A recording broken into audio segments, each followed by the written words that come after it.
Good afternoon. It is so wonderful to be back in North Carolina, and I just want to thank you, everyone. Vanessa, your story is extraordinary, and thank you for all you have accomplished. You are truly a role model for so many. And Dr. Anthony Clark, I want to thank you for the warm welcome. It is truly an honor to be with North Carolina's own EPA Administrator, Michael Regan, with my longstanding friend, Governor Roy Cooper, and with Congresswoman Kathy Manning. You know, on January 20th, just hours after President Joe Biden and I took the oath of office, I stood in front of the Lincoln Memorial that evening, and I talked about what I call American aspiration. I talked about how in America, we not only dream, we do. We not only see what has been, we see what can be. We shoot for the moon, and then we plant our flag on it. And now we are already 90 days into our administration. And folks, we have seen American aspiration at work. We set a goal to get 100 million shots in arms in 100 days. And through the innovation of scientists, the hard work of manufacturers, and the determination of the American people, we will soon pass 200 million. We made a commitment to get checks directly to the American people. And to date, 159 million have been sent out, and more jobs have been created in the first 2 months of our administration than in the first 2 months of any other White House in history.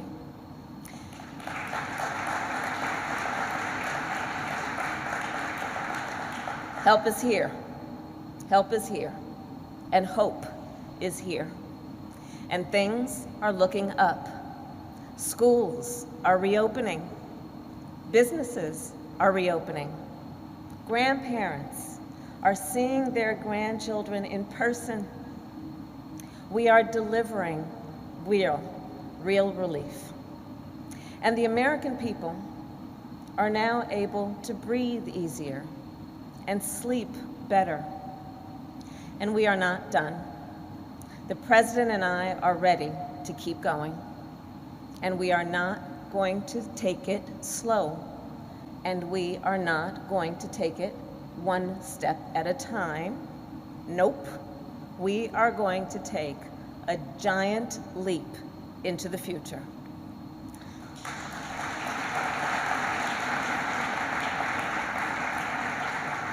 And so that is what the American Jobs Plan is all about. It's a once-in-a-lifetime, once-in-a-generation investment in America's infrastructure, in America's future. It is what the American people deserve. It will keep our nation competitive, it will build up our nation's communities, and it will put our nation back to work. You know, as nearly 10 million Americans remain unemployed, more than 250,000 right here in North Carolina, the American Jobs Plan will create millions of jobs. It will be the largest jobs investment our country has made since World War II. And it's not only about jobs, it's about good jobs.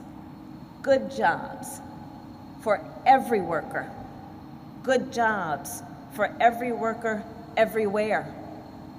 You know, over the years, folks here in Greensboro have shown me around their hometown with great pride about where they're from.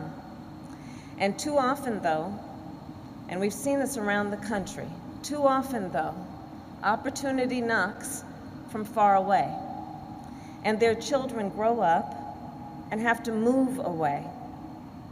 But that should be a choice, not a necessity. And that's why we want to bring opportunity closer to home through our American Jobs Plan. A pipe fitter in Chicago could get a good job replacing lead pipes in their own city. An electrician in Helena could get a good job laying broadband lines a few towns over. A forklift operator right here in Greensboro could get a good job fixing the road they drive on every day. Now, the phrase good job is one you've probably heard a lot about, but I want to break down what I mean when I talk about a good job. In the 21st century, in America, I believe you should not have to work more than one job to be able to pay your bills and feed your family.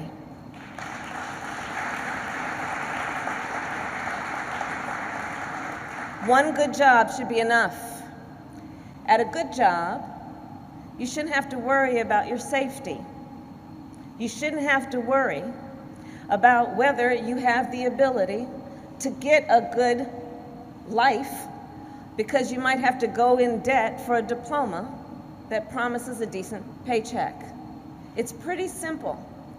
A good job allows people the freedom to build the life you want, to reach as high as you want, to aspire. That's what a good job does.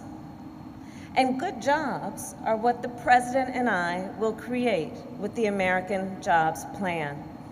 We will draw on the skills that millions of workers in our country already have.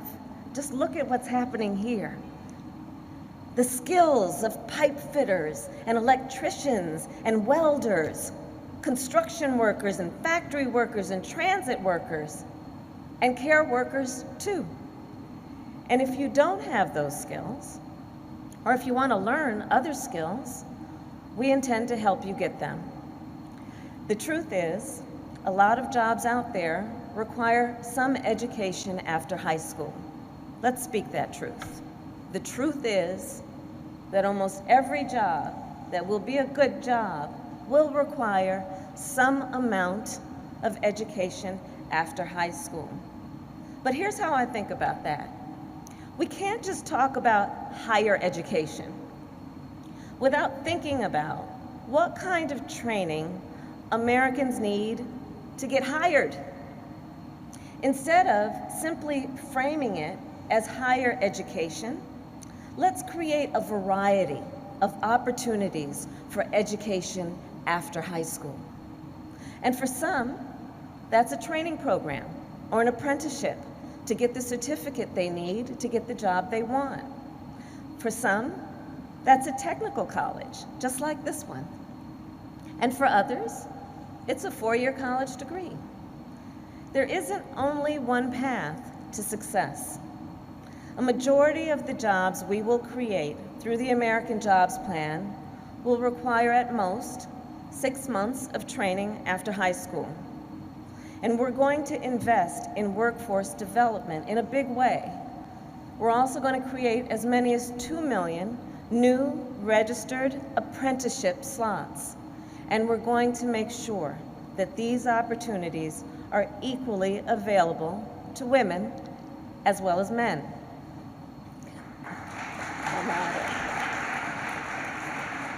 Because there's an interesting fact, in case you didn't know, hard hats are actually unisex. Everybody's laughing.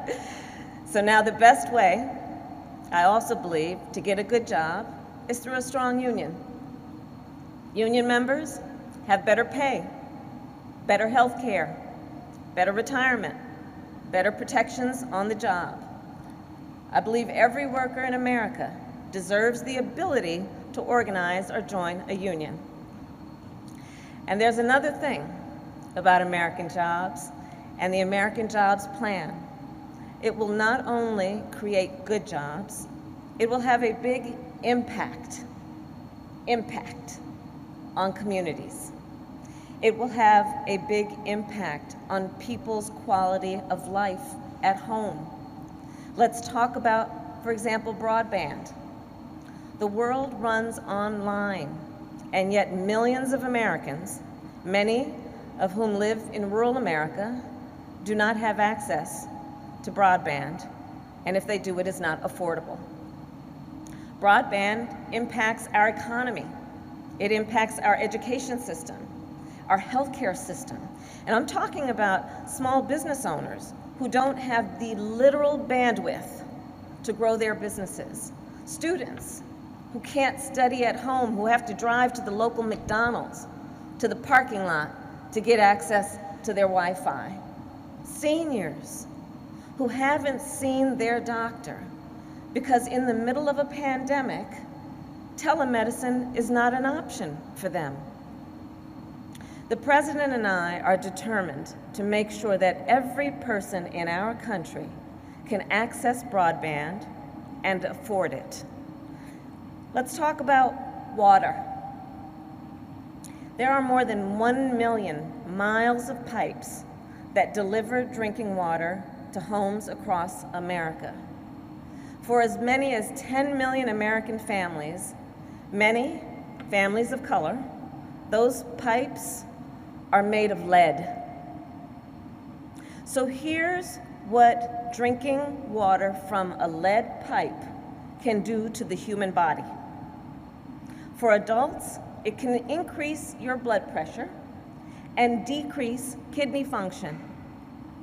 For children, it stunts growth and can cause damage to the brain. In fact, the Centers for Disease Control, they're quite clear when they say lead exposure harms our children. That is why we are going to replace every lead service line in our country and invest in our country's water infrastructure.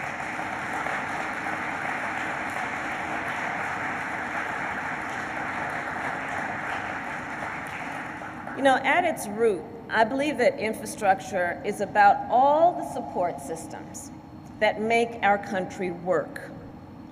Roads that keep us moving, water that keeps us healthy, broadband that keeps us connected, and care, childcare, home care. Because here's the thing. Think about it. Care, childcare, home care keeps us working. It keeps working people working. Just ask any parent who has been home with their kids for the last year. Ask anybody who has been caring for their mother or their father for the last year. Care should be readily available and affordable to working people.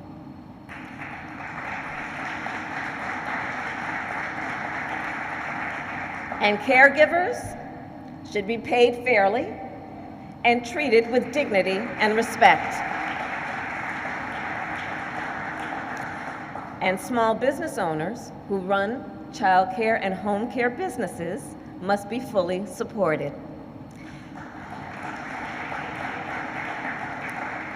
Care infrastructure is a basic foundational support system for our nation. It is part of the infrastructure that allows us to be productive, to do the work that we must do, to be functional as a society. And I believe it is past time we invest in it. And here is the bottom line. This plan, the American Jobs Plan, is not just about fixing what has been. It is about building what can be.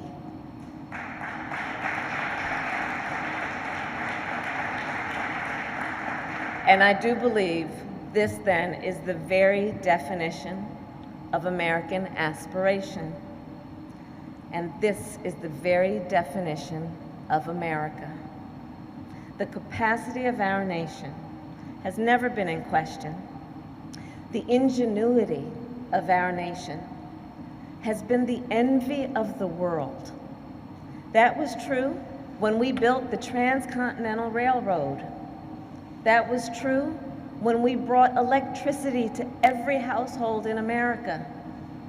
That was true when we raced to the moon. And that will be true when the United States Congress passes the American Jobs Plan.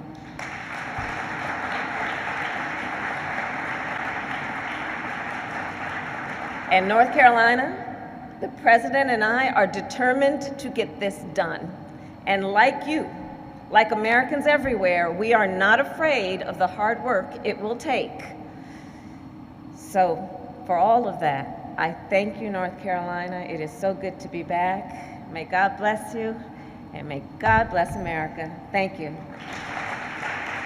Thank you. Thank you. Thank you.